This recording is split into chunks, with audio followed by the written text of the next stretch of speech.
चलो देखो सवाल कर रहा है कि दो पानी के नल एक साथ एक हौज को 9.3/8 घंटा में भर सकते हैं। ठीक है, दो पानी का नल है, एक हौज को 9.3/8 घंटा में भर सकता है। बड़े व्यास वाला नल हौज को भरने में कम व्यास वाले नल से 10 घंटा कम समय लेता है। दूगो नल है, एगो नल है बड़े व्यास वाला नल और एगो नल है छोटे व्यास वाला नल। मतलब बड़े व्यास वाला जो नल है उससे छोटा व्यास है दूसरे नल का। प्रत्येक द्वारा अलग से हौज भरने के समय ज्ञात कीजिए। ठीक है, एक हौज है, मान लो हौज मतलब ये गाढ़ा है, इसमें दो नल लगाया गया है इस हौज को भरने के लिए। ठीक है, एक बड़ा व्यास वाला नल जैसे ये है, ये एक क्या है, गोला है। गोला का व्यास क्या होता है, देखो इस गोला के एक परिधि से दूसरे परिधि को मिलाने वाली जो रेखा होती है वो व्यास कहलाता है। वो क्या कहलाता है, व्यास। देखो मान लो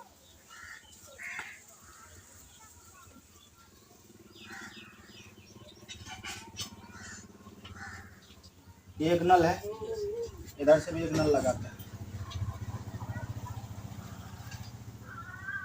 इसका क्या मुंह छोटा है, इसका मुंह बड़ा है, मतलब इसमें ज्यादा व्यास है, इसमें कम व्यास। ठीक है, तो ये दो नल लगा हुआ है इस हौज को भरने के लिए। दो नल लगा हुआ है इस हौज को भरने के लिए। ये हो गया बड़े व्यास वाला नल और ये हो गया छोटे व्यास वाला नल। ये दोनों नल जब एक साथ इस हौज को भरती है तो 9.3/8 घंटा का समय लगता है। 9.3/8 घंटा का समय लगता है जब ये दोनों नल चलता है तब। दूसरा कंडीशन में कह रहा है कि बड़ा व्यास वाला जो नल है, यही ना है, बड़ा व्यास वाला नल इस छोटे व्यास वाले नल से 10 घंटा कम समय लेता है। मतलब अगर ये जितना समय लेता है, छोटे व्यास वाला नल जितना समय लगेगा अकेला इस हौज को भरने में, उससे 10 घंटा कम समय लेता है बड़े व्यास वाला नल। मान लो कि छोटे व्यास वाला नल 15 घंटा में भरता है, छोटे व्यास वाला नल 15 घंटे में भरता है, तो बड़े व्यास वाला नल कितना घंटा में भरेगा, 5 घंटा में। कितना घंटा में, 5 घंटा में, क्योंकि 10 घंटा कम समय लेता है। हम लोग मान लेंगे बड़े व्यास वाला नल और छोटे व्यास वाला नल। क्वेश्चन नंबर 9 है, माना कि सवाल कर रहा है कि बड़े व्यास वाला नल हौज को भरने में कम व्यास वाले नल से 10 घंटा कम समय लेता है। तो छोटे व्यास वाला मान लेते हैं, माना कि छोटे व्यास वाला नल हौज को नल द्वारा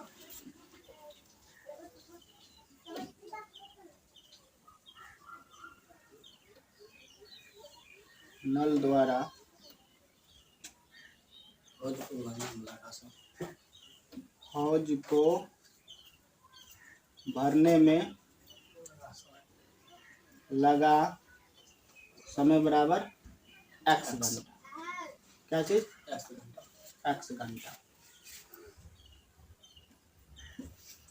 मान लिए हैं कि छोटे व्यास वाला नल जो है वो हौज को भरने में x घंटा का समय लेता है, तो बड़ा व्यास वाला क्या है, छोटे व्यास वाले से 10 घंटा कम समय लेता है।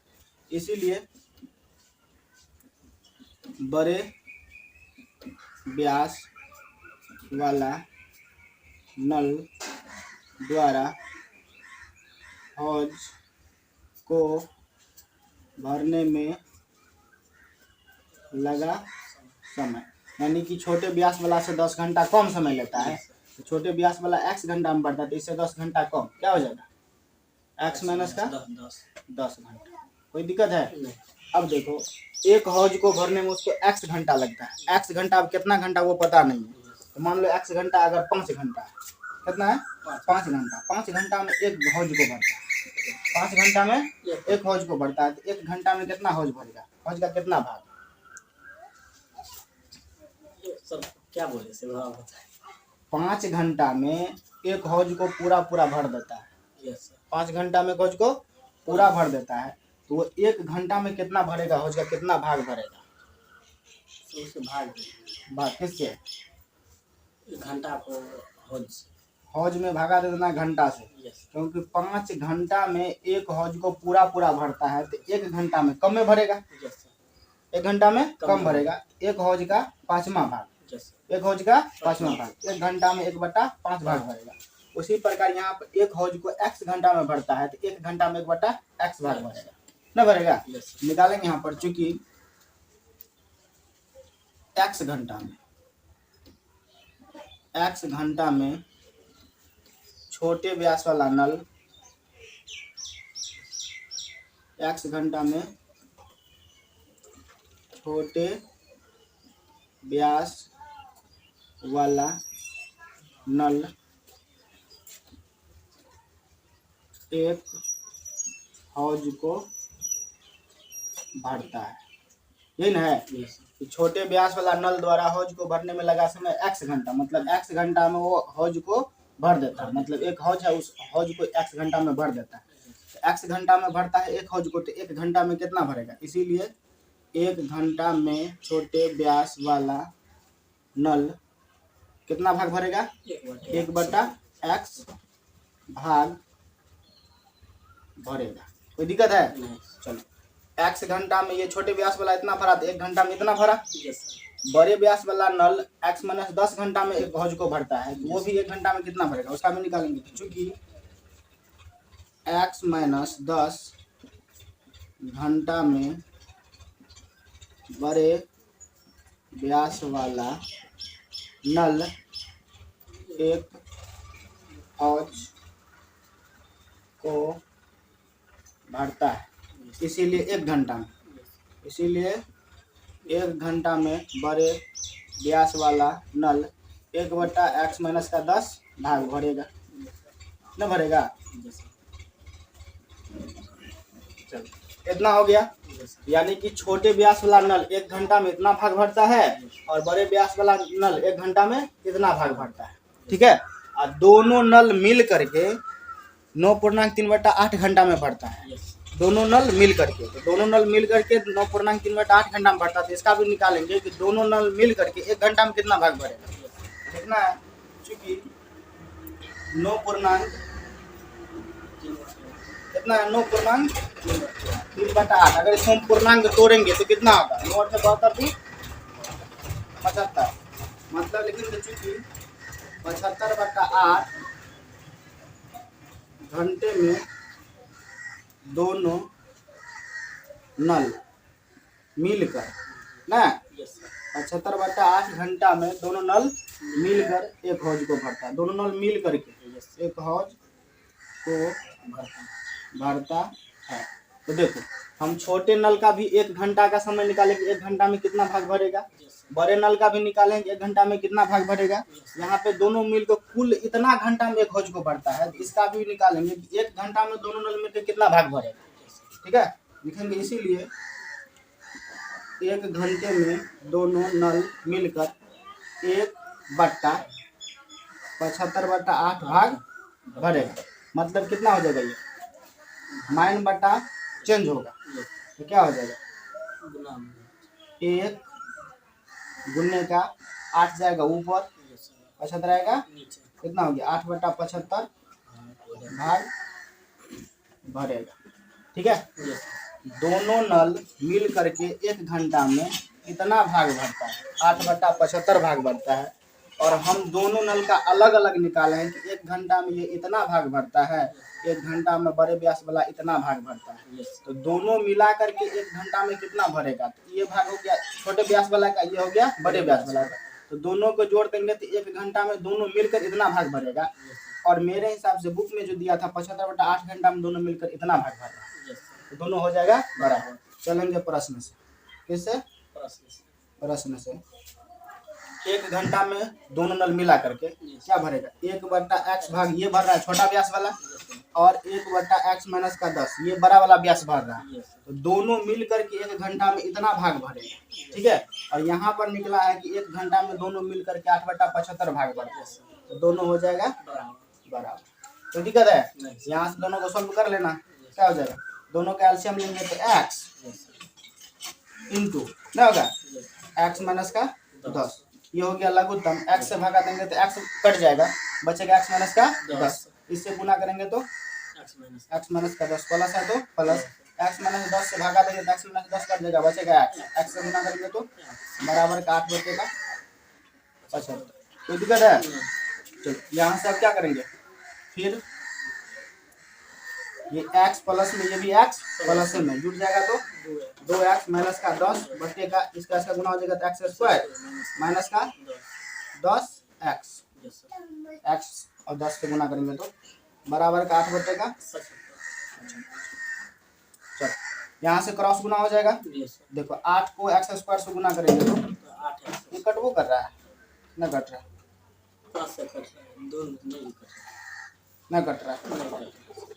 ऐसा करो, इसमें कॉमन ले लें, इसमें 2x और 10 में कॉमन ले लेते हैं। क्या कॉमन आएगा? 2 कॉमन आएगा, बचेगा x माइनस का 10 में बचेगा 5 बचेगा, क्योंकि 2 कॉमन ले लिया तो 5 बचा। बटे का है एक्स स्क्वायर माइनस का 10x बराबर का 8 बचेगा। अच्छा इसमें भी x कॉमन ले, किसमें नीचे वाला x कॉमन लेंगे तो यहाँ ऐसे हो जाएगा। इसको तो सॉल्व करवे किए हैं। चलो यहाँ से 2 इधर है, 2 से कटाइए 4 बार में, क्या हो गया, या x माइनस का 5 बटे का एक्स स्क्वायर माइनस का 10x बराबर 4 बटे का 75। यहाँ से हो जाएगा क्रॉस गुना हो जाएगा, क्या हो जाएगा, या 4x स्क्वायर माइनस का 40x बराबर 75x माइनस का 25 525 375 कितना हुआ, ये प्लस में ये माइनस में, सही है। या 4x स्क्वायर माइनस का 40x माइनस का 75x माइनस का 375 बराबर का 0। ये दोनों जुट जाएगा क्योंकि माइनस में है। कितना आ जाएगा, 4x स्क्वायर माइनस का 40x 75x 7 4 11 115x 115x minus का ये माइनस है, इधर आएगा तो प्लस में होगा, इसमें होगा प्लस में 375 बराबर में कुछ होना है तो 0। यहाँ से अगर इसको सॉल्व करेंगे तो 375 को 2 भाग में तोड़ना है ताकि जोड़ या घटा के 115 हो जाए।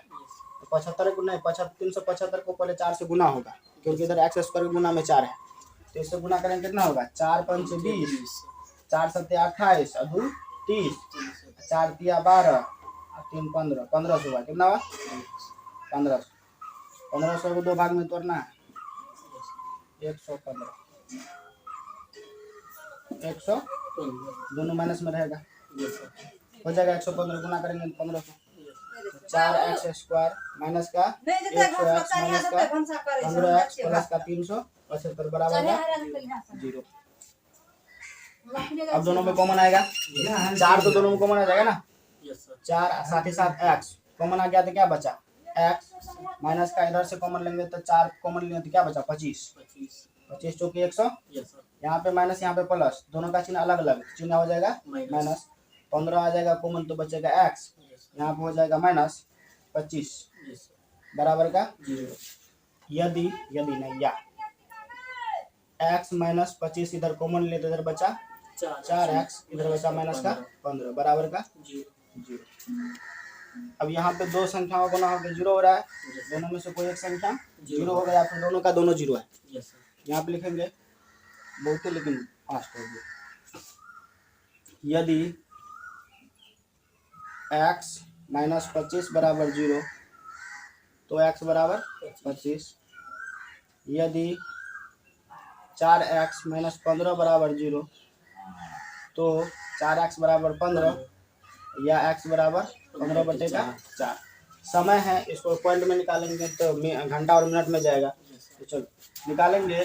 x क्या माने थे, बड़े व्यास वाला नल, बड़े व्यास वाला नल द्वारा हौज को भरने में लगा सकते ना, तो बड़े व्यास वाला को कितना 25 घंटा लगा ना, छोटे व्यास वाला है छोटा व्यास वाला, लिखेंगे यदि छोटे नल को कितना घंटा लगेगा 25 घंटा, कितना घंटा 25 घंटा, तो बड़े नल को कितना लगेगा x माइनस 10, x माइनस का 10 मतलब 25 माइनस का 10 बराबर 5 नहीं सर 15 15 ठीक ना। Yes sir x minus 10, x निकला 25 माइनस 10। यदि ये वाला, यदि छोटे नल को 15/4 घंटा लगता है, 15/4 घंटा, तो बड़े नल को, तो बड़े नल को कितना लगेगा? 15/4 माइनस का 10 नहीं होगा, यस कितना हो गया? 15 माइनस का 40 बटे का 4, 30 माइनस में 25 बटे का 4, जो कि माइनस में चला गया, संभव नहीं है।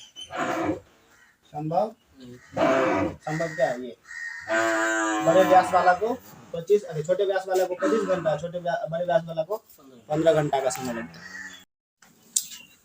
दूसरा कह रहा है कि मैसूर और बेंगलोर के बीच की दूरी 132 किलोमीटर ना, सीधा बुक के हिसाब से पढ़ो। मैसूर और बेंगलोर के बीच के 132 किलोमीटर यात्रा करने में एक एक्सप्रेस रेलगाड़ी सवारी गाड़ी से 1 घंटा समय कम लेती है। ठीक है। मध्य के स्टेशनों पर ठहरने का समय ध्यान में न लिया जाए। यदि एक्सप्रेस रेलगाड़ी की औसत चाल सवारी गाड़ी की औसत चाल से 11 किलोमीटर प्रति घंटा अधिक हो तो दोनों रेलगाड़ियों की चाल, औसत चाल ज्ञात कीजिए। ठीक है। यानी कि मैसूर और बेंगलोर के बीच की दूरी 132 किलोमीटर है। इस 132 किलोमीटर दूरी को 2 रेलगाड़ी तय कर रही है, एक एक्सप्रेस रेलगाड़ी और एक सवारी रेलगाड़ी। ठीक है। तो कह रहा है कि एक्सप्रेस रेलगाड़ी सवारी रेलगाड़ी से 1 घंटा कम समय लेती है। एक्सप्रेस रेलगाड़ी सवारी रेलगाड़ी से 1 घंटा कम समय लेती है। दूसरा कंडीशन में कह रहा है कि एक्सप्रेस रेलगाड़ी सवारी रेलगाड़ी से 11 किलोमीटर प्रति घंटा अधिक है उसकी चाल। एक्सप्रेस रेलगाड़ी की चाल सवारी रेलगाड़ी की चाल से 11 किलोमीटर प्रति घंटा अधिक है। तो जिस रेलगाड़ी की चाल अधिक होगा उसको कम समय लगेगा, और जिस रेलगाड़ी की चाल कम होगा उसका बहुत ज़्यादा समय लगेगा। तो मान लेते हैं 2 रेलगाड़ी, दोनों रेलगाड़ी की चाल मान लेते हैं। तो कंडीशन में सबसे पहले दूरी लिख ले। दूरी कितना? 132 किलोमीटर। और कंडीशन यह है कि एक्सप्रेस रेलगाड़ी की जो चाल है वो सवारी रेलगाड़ी से 11 किलोमीटर प्रति घंटा अधिक है। ठीक है। तो सवारी गाड़ी की चाल मानेंगे, एक्सप्रेस गाड़ी की चाल 11 किलोमीटर प्रति घंटा अधिक है, तो निकाल लेंगे। तो माना कि सवारी गाड़ी की चाल बराबर x किलोमीटर प्रति घंटा, इसीलिए एक्सप्रेस की चाल, एक्सप्रेस रेलगाड़ी की चाल। सवाल कर रहा है एक्सप्रेस रेलगाड़ी की चाल इस सवारी गाड़ी की चाल से 11 किलोमीटर प्रति घंटा अधिक है। इसका चाल x किलोमीटर प्रति घंटा है, तो 11 किलोमीटर अधिक ये है। इसका चाल क्या हो जाएगा? x प्लस का 11 किलोमीटर प्रति घंटा। कोई दिक्कत है? चलो अब देखो, दूरी दोनों गाड़ी को तय करना कितना है? 132 किलोमीटर की दूरी दोनों गाड़ी को तय करना है। तो सवारी गाड़ी x किलोमीटर प्रति घंटा की रफ्तार से चलेगी और एक्सप्रेस गाड़ी x प्लस 11 किलोमीटर प्रति घंटा की रफ्तार से चलेगी। इसका चाल कम है, इसका चाल ज्यादा है। इसको 132 किलोमीटर की दूरी तय करने में ज्यादा समय लगेगा, इसको कम समय लगेगा।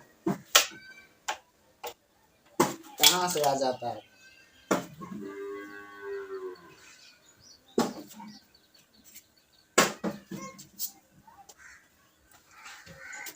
ठीक है। तो दोनों रेलगाड़ी क्या करेंगे? समय निकालेंगे, दोनों रेलगाड़ियों का समय निकालेंगे। 132 किलोमीटर की यात्रा करने में सवारी को कितना समय लगेगा और 132 किलोमीटर की यात्रा करने में एक्सप्रेस को कितना समय लगेगा। ठीक है। और कंडीशन में कह दिया कि एक्सप्रेस का जो समय है वो सवारी के समय से 1 घंटा कम है, 1 घंटा कम है। निकालेंगे सवारी गाड़ी को लगा समय, सवारी गाड़ी को दूरी तय करने में लगा समय क्या हो जाएगा? दूरी बटे का 4, दूरी बटे का 4। तो दूरी क्या है? 132 किलोमीटर। और सवारी गाड़ी की चाल कितना है? x। कितना समय लगा सवारी गाड़ी को? ठीक है। एक्सप्रेस रेलगाड़ी को दूरी तय करने में लगा समय। इसका भी समय निकालेंगे। दूरी कितना है? 132 है। Yes sir. इसका भी दूरी बट्टे का चाल।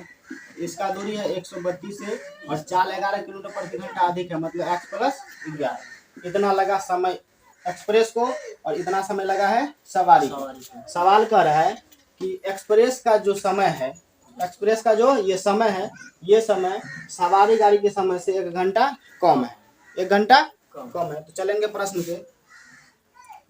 प्रश्न से ये 132 बटा x, ये सवारी गाड़ी की चाल, अरे सवारी गाड़ी का समय, और 132 बटे का x प्लस का 11, ये एक्सप्रेस का समय है। ठीक है।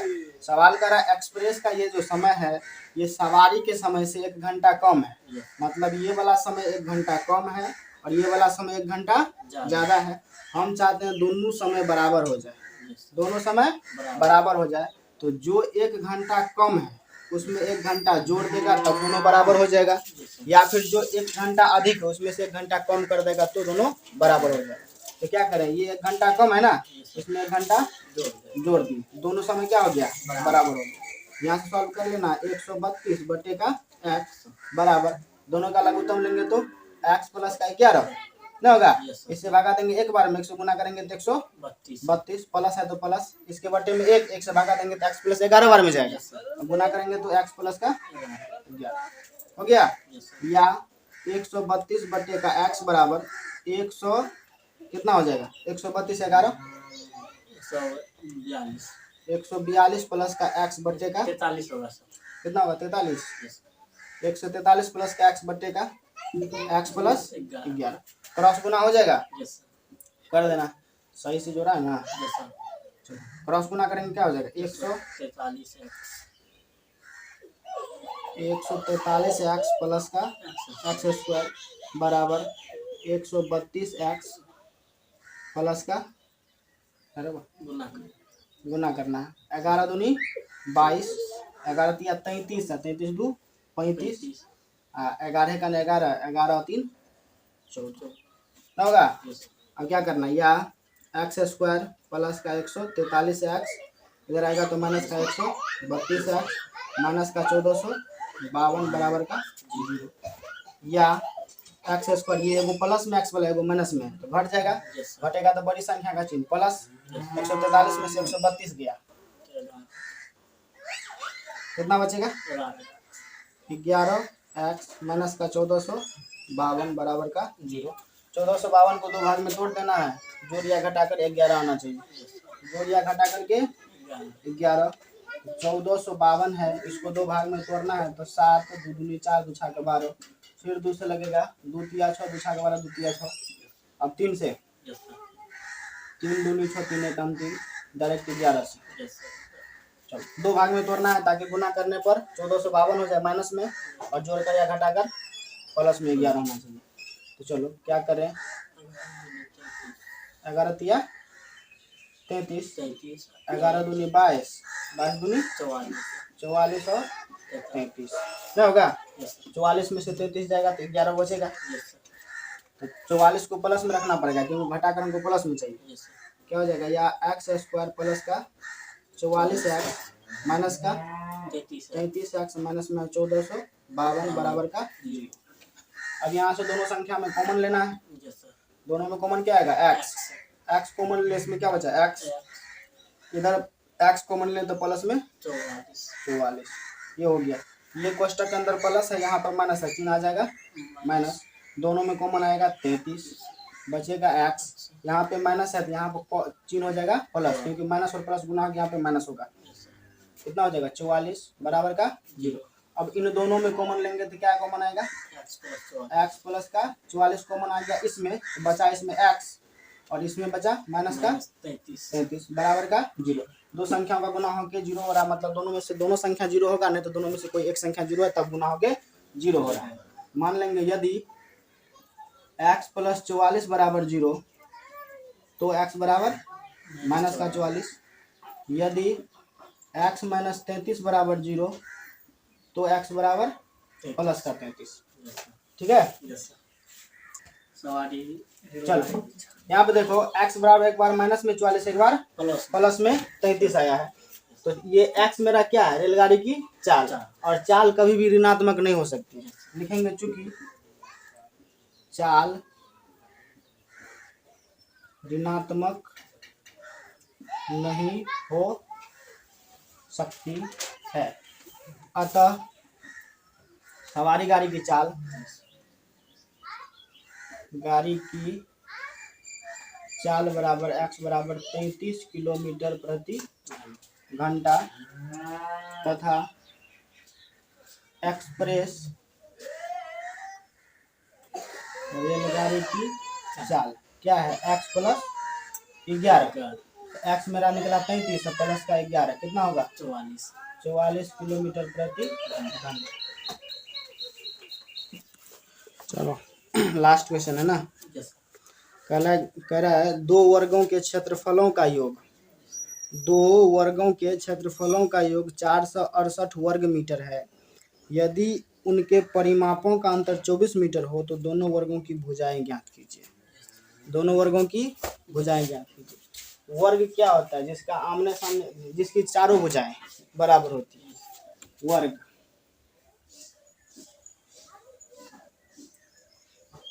ये क्या है, एक वर्ग है, ये एक वर्ग है। इसका भुजा क्या होता है, सभी भुजा आपस में बराबर होता है। ए बी जितना होगा उतना, ए बी ये है, ए बी मान लो 4 सेंटीमीटर है तो सभी भुजा इसका क्या होगा, 4 सेंटीमीटर। ये भी 4 सेंटीमीटर, ये भी 4 सेंटीमीटर, ये भी 4 सेंटीमीटर। वर्ग की सभी भुजाएं बराबर होती है, वर्ग की सभी भुजाएं बराबर होती है। और वर्ग का जो क्षेत्रफल होता है भुजा का स्क्वायर होता है। क्या होता है, भुजा का स्क्वायर।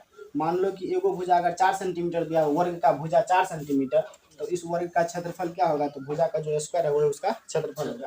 तो इस वर्ग का एक भुजा कितना है, 4 सेंटीमीटर, तो इसका क्षेत्रफल क्या हो जाएगा, 4 का स्क्वायर यानी कि 16 सेंटीमीटर, वर्ग सेंटीमीटर, 16 वर्ग सेंटीमीटर। कोई दिक्कत है, यहाँ पर दो वर्ग का क्षेत्रफल बोल रहा है, कोई एक वर्ग नहीं है, दो वर्ग है।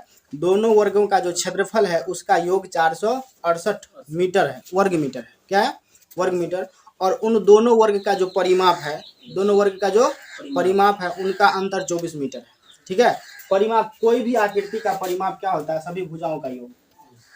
किसी भी आकृति का परिमाप, चाहे वो त्रिभुज हो, चतुर्भुज हो, बहुभुज हो, कोई भी आकृति हो, अगर उसका परिमाप निकालने के लिए बोल रहा है तो उसमें जितना भुजा है सभी भुजा का योग उस आकृति का परिमाप होता है। ये वर्ग है, ये क्या है, वर्ग। वर्ग का ये 4 भुजा होता है, A B C D. A B एगो भुजा, बी सी, सी डी और ए डी, ये 4 भुजा है। अगर इसका क्षेत्रफल देखा जाए तो भुजा का स्क्वायर होता है, क्षेत्रफल भुजा का स्क्वायर। और इसका अगर हम परिमाप निकालेंगे तो इसमें जितना भुजा है सभी भुजाओं का योग इसका परिमाप होगा। तो मान लो ये भुजा अगर 3 मीटर है, कितना है, 3 मीटर, इसका सभी भुजा क्या होगा, 3 मीटर होगा। सभी भुजा 3 मीटर होगा, क्योंकि वर्ग का जितना भी भुजा था सभी अपने आप में बराबर होता है। इसका अगर हम परिमाप निकालेंगे तो सभी भुजाओं का योग, एक भुजा, दो भुजा, तीन भुजा, 4 भुजा, चारों भुजाओं का योग, तो चारों भुजा क्या क्या होगा, 3 मीटर का होगा। तो 3 प्लस 3 प्लस 3 प्लस 3 कितना होगा, 12। ठीक है। अगर यही इसको अगर हम सूत्र पर देखें तो एगो भुजा कितना है, 3 मीटर का, तो 4 भुजा है तो 4 से गुना कर दो 3 में, 12 हो गया। ठीक है। तो 4 गुना भुजा, परिमाप के लिए सूत्र 4 गुना भुजा, किसके लिए, वर्ग के लिए। स्पेशल सूत्र के हिसाब से चलेंगे तो 4 गुना भुजा वर्ग का परिमाप के लिए सूत्र होता है। ठीक है। नहीं तो किसी भी आकृति का अगर परिमाप निकालना है तो सभी जितना भुजा सभी भुजाओं का योग उसका परिमाप होता है। तो यहाँ पे 2 वर्ग है, दोनों वर्ग को भुजा का हम लोग मान लेना है। 2 वर्ग है, दोनों वर्ग की भुजा को मान लेना है। यहाँ पे समझने के लिए फिगर बना देते हैं।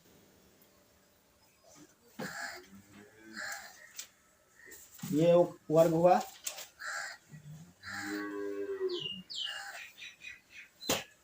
ये भी एक वर्ग है। ठीक है। ये बड़ा वाला वर्ग, ये छोटा वाला वर्ग। तो हम लोग मान लेते हैं, माना कि बड़ी वर्ग की भुजा दिया हुआ है, पहले दोनों वर्ग। चलो 11, माना कि बड़ी वर्ग की भुजा बराबर x मीटर, क्योंकि यहाँ पे क्षेत्रफल दिया हुआ वर्ग मीटर में, तो भुजा भी होगा मीटर में, ठीक है। तथा छोटी वर्ग की भुजा, बड़ी वर्ग का भुजा x माने है, छोटी वर्ग का भुजा y मान लेते हैं, क्योंकि दो गो वर्ग है, ठीक है। इसका भुजा मान लिए x, इसका भुजा मान लिए हैं y, दो वर्ग है, दोनों वर्ग की भुजा मान लिए हैं। तो इसका अगर भुजा हम x माने हैं, तो बड़ी वर्ग का क्षेत्रफल क्या होगा, भुजा का स्क्वायर, तो भुजा क्या है x, इसका स्क्वायर। छोटी भुजा का भुजा, अरे छोटी वर्ग का भुजा माने है y, तो छोटी वर्ग का क्षेत्रफल क्या हो जाएगा y स्क्वायर, क्योंकि भुजा स्क्वायर होता है उसका क्षेत्रफल। ये दोनों बड़ी वर्ग और छोटी वर्ग का ये दोनों क्षेत्रफल हो गया। बोल रहा दोनों क्षेत्रफल का अंतर मतलब घटाव कितना है, 368 वर्ग मीटर, 468 है, 468 वर्ग मीटर। तो हम लोग चलेंगे प्रश्न से, कहाँ से, प्रश्न से। भुजा मान लिए हैं, तो बड़ी वर्ग का भुजा x मीटर, तो बड़ी वर्ग का क्षेत्रफल क्या हो जाएगा, भुजा का स्क्वायर मतलब x का स्क्वायर, क्योंकि x है बड़ी वर्ग का भुजा, तो इसका क्षेत्रफल होता है भुजा का स्क्वायर, तो भुजा x, तो x का स्क्वायर हो गया बड़ी वर्ग का क्षेत्रफल। छोटी वर्ग की भुजा माने है y, इसका अगर क्षेत्रफल निकालेंगे क्या हो जाएगा, भुजा का स्क्वायर मतलब y स्क्वायर। तो ये बड़ी वर्ग का क्षेत्रफल और ये छोटी वर्ग का क्षेत्रफल। सवाल कर रहा है दोनों का अंतर जो है, अंतर मतलब घटाओ, माइनस करेंगे, अंतर कितना है 468। तो मेरे हिसाब से बड़ी वर्ग और छोटी वर्ग की बड़ी वर्ग और छोटी वर्ग का क्षेत्रफल का अंतर मेरे हिसाब से इतना हुआ, बुक कह रहा है कि 468 वर्ग मीटर है ना, तो दोनों क्या हो जाएगा, बराबर हो जाएगा। इसको मान लेते हैं फिलहाल के लिए समीकरण 1। समीकरण योग बोल रहा है, योग है, दो वर्गों का योग, तो योग मतलब जोड़, दोनों का योग कितना है 468। चलो समीकरण 1 मान लिए, पुनः प्रश्न से चलना है। पुनः प्रश्न से कह रहा है कि उनके परिमापों का अंतर, और परिमाप का अंतर है, हम लोग तब से क्षेत्रफल का अंतर निकाल रहे थे। चलो अब सही हो गया। तो बोल रहा है दोनों बड़ी वर्ग और छोटी वर्ग का जो भुजा है उसका ये भुजा हो गया, और दोनों का क्षेत्रफल का योगफल, दोनों का क्षेत्रफल का योगफल 468 है। और बुक यहाँ पे दूसरा कंडीशन में कह रहा है कि दोनों वर्ग का जो परिमाप है, दोनों वर्ग का जो परिमाप है वो है, परिमाप का अंतर 24 है, परिमाप का अंतर 24 है। तो बड़ा वर्ग और ये छोटा वर्ग माने थे, इसका क्षेत्रफल क्या हुआ था, एक्स स्क्वायर, और इसका वाई स्क्वायर, ये क्षेत्रफल था। अब परिमाप यहाँ पे भुजा माने थे बड़ी का x और छोटी का y। अगर इसका परिमाप निकालना है वर्ग का परिमाप, तो वर्ग का परिमाप क्या होता है, 4 गुना भुजा, क्योंकि वर्ग में 4 को भुजा होता है, तो इसलिए 4 गुना भुजा, 4 गुना में भुजा क्या है x, तो इसका परिमाप क्या हो जाएगा 4x, और इसका परिमाप हो जाएगा 4y, क्या हो जाएगा 4y। तो पुनः प्रश्न से दोनों वर्ग का परिमाप का अंतर, पहला बड़ी वर्ग का परिमाप 4x और छोटी वर्ग का परिमाप 4y ना होगा, क्योंकि दोनों वर्ग है, वर्ग का अगर परिमाप निकालना तो जितना भुजा सभी का योग उसका परिमाप होता है। तो वर्ग में 4 भुजा, तो चारों भुजाओं का योग, या फिर 4 गुना भुजा, या फिर 4 गुना भुजा। तो छोटी भुजा है, अरे छोटी वर्ग का भुजा है y, तो इसका परिमाप 4 गुना y मतलब 4y हो जाएगा। तो इसका ये बड़ी वर्ग का परिमाप हो गया, ये छोटी वर्ग का परिमाप। बोल रहा दोनों का अंतर 24 मीटर है, तो अंतर मतलब घटाओ कितना है 24 मीटर है, 24 मीटर है। चलो तो इसको देखो, यहाँ पे दो संख्या इन दोनों में कॉमन आ रहा है, 4x 4y, क्या आएगा कॉमन 4, तो बचेगा x माइनस का y बराबर का 24 है, 4 से ये कटेगा 6 बार में, क्या बचा x माइनस का y बराबर का 6। यहाँ से अगर हम x निकालेंगे क्या हो जाएगा, या x बराबर इधर y माइनस में है, उस जगह तो प्लस में, प्लस का है 6, ठीक है। इसको मान लेते समीकरण 3 कहाँ से आया। अब देखो समीकरण 2 में x बराबर में इतना है, समीकरण 2 का जो x बराबर y प्लस 6 है, इसको समीकरण 1 में रख देंगे, कहानी खत्म। समीकरण 1 में x बराबर y प्लस 6 रखने पर समीकरण 1 है x square plus y square बराबर 468। तो देखो x के जगह पे क्या रखना है, y प्लस का 6, और x का है स्क्वायर, तो इन सब का हो जाएगा प्लस में है y स्क्वायर बराबर का 468, 68। यहाँ सॉल्व करेंगे तो ए प्लस बी का होल स्क्वायर है, Yes, sir. टूटेगा ए स्क्वायर, मतलब Y square plus 2 A B कितना है 6 प्लस बी स्क्वायर, 6 का स्क्वायर प्लस में है वाई स्क्वायर बराबर का 468। यहाँ से करेंगे तो वाई स्क्वायर 6 दूनी 12 वाई प्लस का 36 ना, प्लस में फिर है वाई स्क्वायर, इधर ये प्लस में 468 इधर आएगा तो माइनस में 468 बराबर में कुछ नहीं बचा तो 0। ये वाई स्क्वायर दोनों प्लस में जुट जाएगा तो 2y स्क्वायर प्लस का 12 वाई, ये घटेगा 36 है प्लस में 468 है माइनस में, घटेगा तो माइनस में 400 कितना हो जाएगा, 8 में से 6 गया 2, 6 में से 3 गया 3, 332 बराबर का 0। यहाँ देखो 2 कॉमन आ रहा है सभी में, ले लेंगे क्या होगा 438 होगा। हाँ? 432 क्या होगा वाई स्क्वायर प्लस का 6y, 2 कॉमन ले रहे हैं, माइनस में 2 दूनी 4, 2 एक 2, 2 छाके 12 बराबर का 0।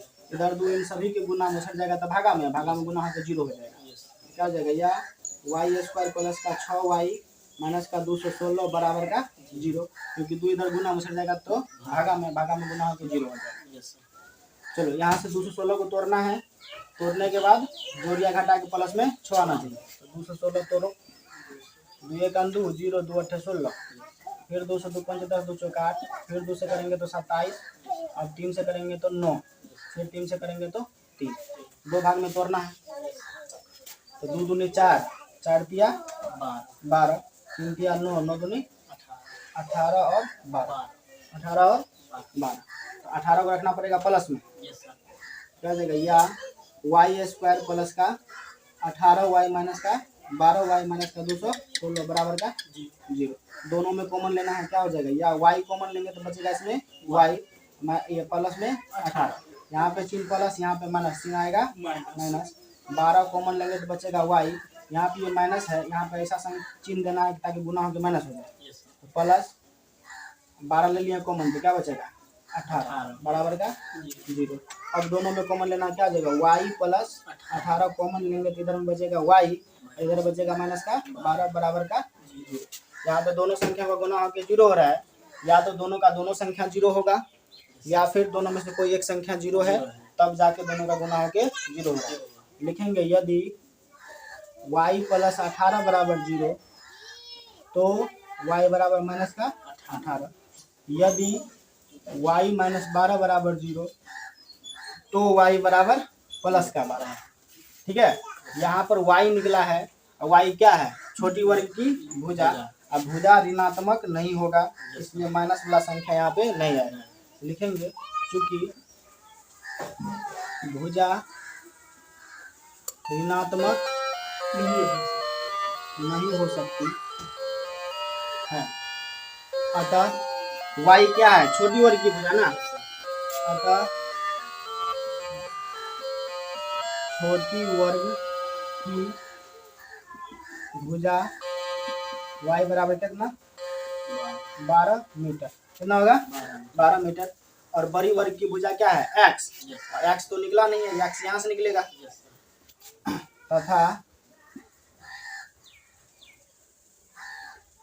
तथा बड़ी वर्ग की भुजा बराबर भुजा यानी कि x, कहाँ लिखेंगे x बराबर क्या है y प्लस का 6, तो y निकला है मेरा 12 प्लस का 6 कितना हो गया 18 मीटर, एगो हो गया 12 मीटर, एगो हो गया 18 मीटर।